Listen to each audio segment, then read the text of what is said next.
The call to prayer broken this morning by the sound of Israeli fighter jets striking the Gaza Strip, resurrecting fears that this latest exchange of fire could easily escalate.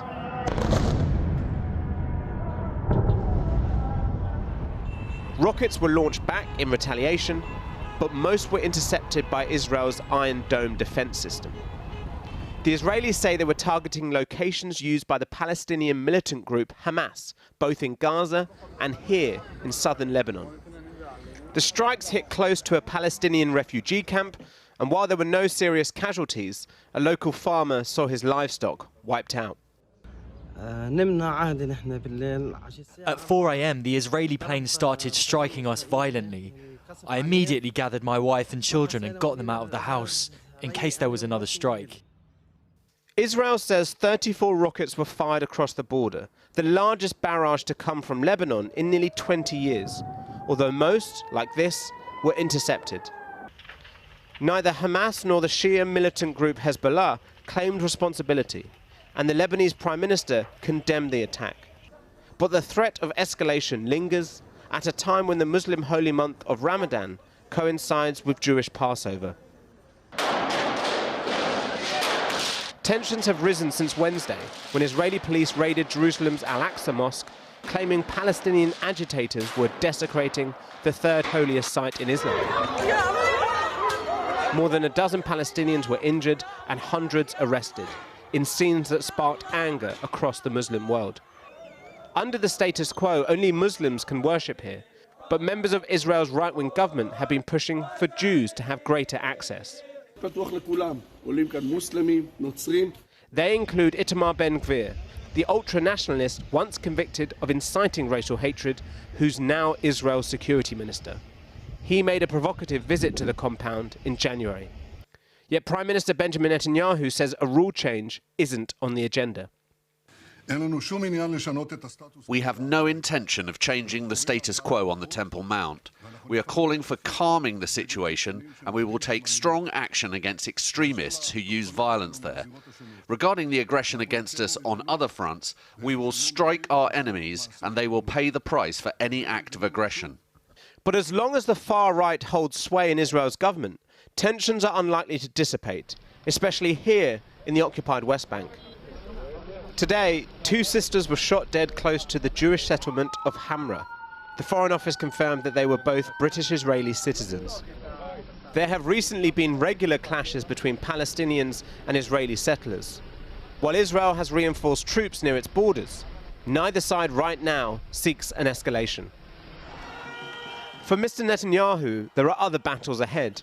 More protests are due tomorrow against his judicial reforms, which have seen hundreds of thousands take to the streets since the start of the year. There were protests today in Gaza in support of Hamas, but in Jerusalem for the third Friday prayer of Ramadan, there was quiet at the Al-Aqsa Mosque where this latest flare-up began. The violence of the morning this afternoon giving way to calm, with all sides hoping it continues in the days ahead. Well, I've been speaking to Youssef Hamash, an aid worker based in Gaza with the Norwegian Refugee Council, and I began by asking him to describe the situation there.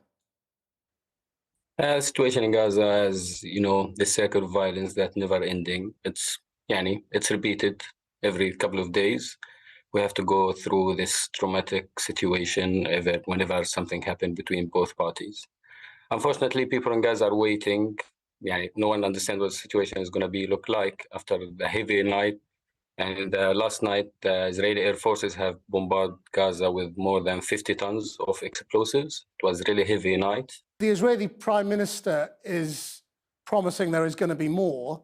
Are people braced? I mean, how are people living? Do they try and go to shelters or what? Whenever there is an escalation or hostilities and the heavy price will be paid by civilians. In Gaza, there is no way to escaping this conflict in this narrow piece of land that it's besieged since 15 years.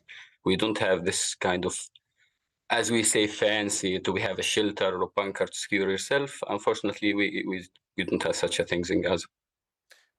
I mean, what is your impression as to how people feel at the moment about the rockets that are being fired both from Lebanon and from Palestinian areas?